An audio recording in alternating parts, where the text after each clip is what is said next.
Hello बच्चों, आज हम अपने व्याकरण में पत्र लेखन के बारे में समझेंगे। पत्र लेखन यानी कि एप्लीकेशन। पत्र का शाब्दिक अर्थ होता है कि ऐसा कागज जिस पर कोई बात लिखी या छपी हो। पत्र लेखन के माध्यम से हम अपने भावों और विचारों को व्यक्त करते हैं।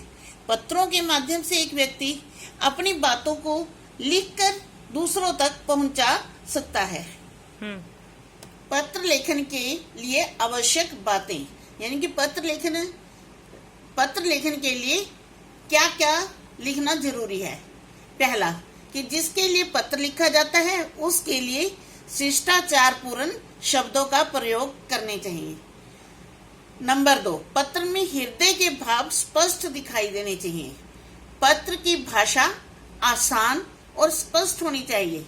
पत्र में बेकार बातें नहीं लिखनी चाहिए। उनमें मुख्य रूप से मुख्य विषय के बारे में ही बातें लिखी जाती हैं। पत्र में आशय स्पष्ट करने के लिए छोटे शब्दों का प्रयोग करना चाहिए।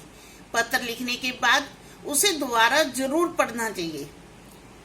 पत्र प्राप्तकर्ता की आयु, संबंध और योग्यता को ध्यान में रखकर भाषा का प्रयोग करना होता है। अनावश्यक विस्तार से हमेशा बचना चाहिए, यानी कि ज्यादा लंबा चौड़ा लिखने की बजाय जरूरी चीजें लिखनी चाहिए। पत्र में लिखा हुआ लेख साफ व स्वच्छ होना चाहिए। अंत में भेजने वाले और प्राप्त करने वाले का पता साफ साफ लिखा होना चाहिए। पत्रों के प्रकार।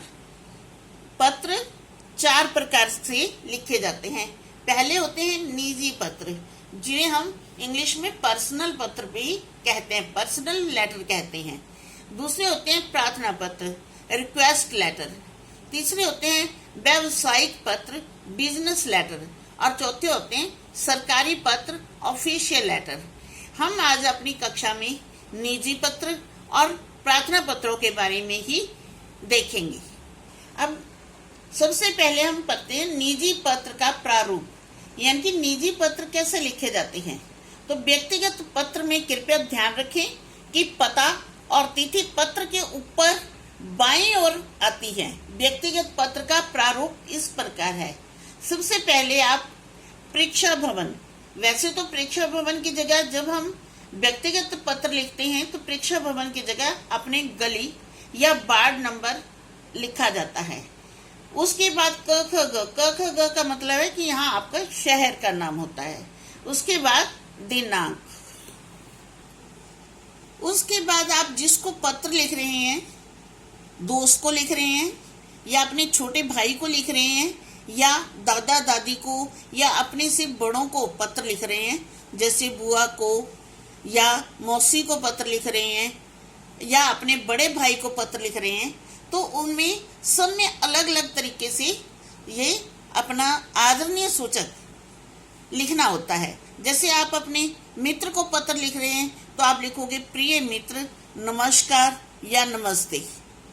अपने छोटे भाई को लिख रहे हो तो प्रिय अनुज, अनुज कहते हैं छोटे भाई को, शुभ आशीष। अगर आप अपने दादा दादी को, नाना नानी को, बुआ फूफा किसी को भी पत्र लिख रहे हो तो आप लिखोगे आदरणीय दादाजी, दादी जी या नाना जी, नानी जी।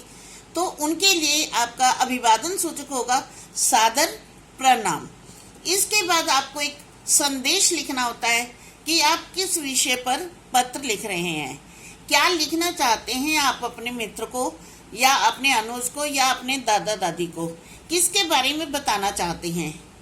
तो वो संदेश आपका, उसके बाद संदेश लिखा जाएगा और अंत में आपका नाम होगा और नीचे आपका एड्रेस। आप तुम्हारा क्या रिश्ता है, अगर आप मित्र को पत्र लिख रहे हो तो आप नीचे लिखोगे तुम्हारा मित्र शिवम लिखा है यहाँ आप अपना नाम लिखेंगे। अगर आप अपने छोटे भाई को लिख रहे हो तो यहाँ लिखोगे आपका बड़ा भाई, नीचे अपना नाम। अगर आप दादा दादी को लिख रहे हो तो आपका पोता पोती, ठीक है। अगर आप मौसी को लिख रहे हो तो आपका भांजा भांजी। तो इस प्रकार ये पत्र तैयार होता है और लास्ट में अपना एड्रेस। तो आपने ये था आपका निजी पत्र। तो अब हम दूसरा करते हैं कि प्रार्थना पत्र कैसे लिखा जाता है। प्रार्थना पत्र का प्रारूप कैसे तैयार किया जाता है। मान लो हम किसी स्कूल में पत्र लिख रहे हैं, हमें अपनी छुट्टी लेनी है, जरूरी काम के लिए लेनी है, या बीमारी के लिए, या कोई और कारण है जिसके लिए आप छुट्टी लेना चाहते हैं या फीस माफ करवाना चाहते हैं, तो आपका प्रार्थना पत्र का प्रारूप होगा कि सबसे पहले आपको लिखना होता है सेवा में। ये सब आप बाईं ओर लिखेंगे। तो ये लिखने के लिए सबसे पहले, प्रार्थना पत्र लिखने के लिए सबसे पहले होता है कि सेवा में।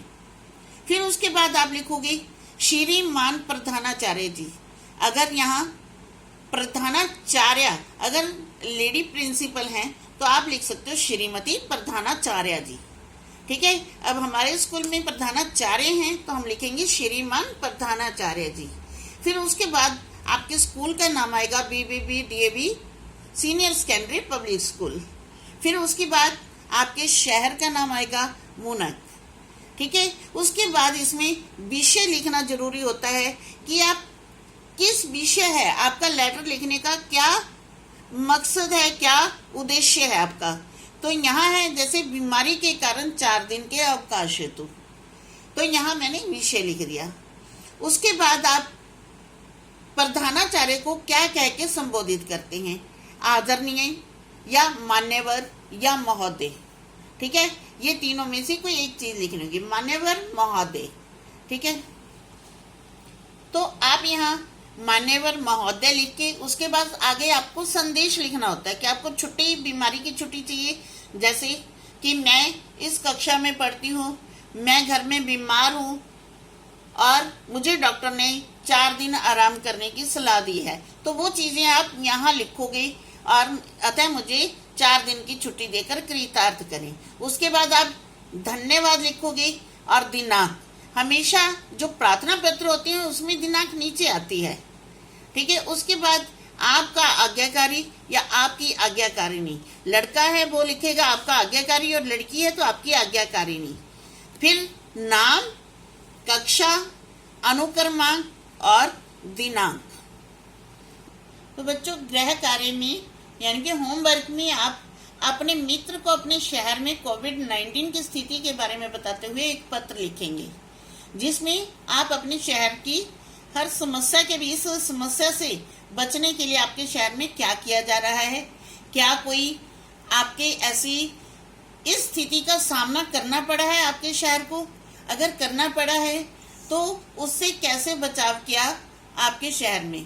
तो इसका एक पत्र आपने अपने मित्र को लिखना है। दूसरा, आपने फीस माफ करवाने हेतु विद्यालय के प्रधानाचार्य को एक प्रार्थना पत्र लिखना है, जिसमें आप अपने स्कूल के प्रधानाचार्य से फीस माफ करवाना चाहते हो, तो उसके लिए आप एक पत्र लिखेंगे।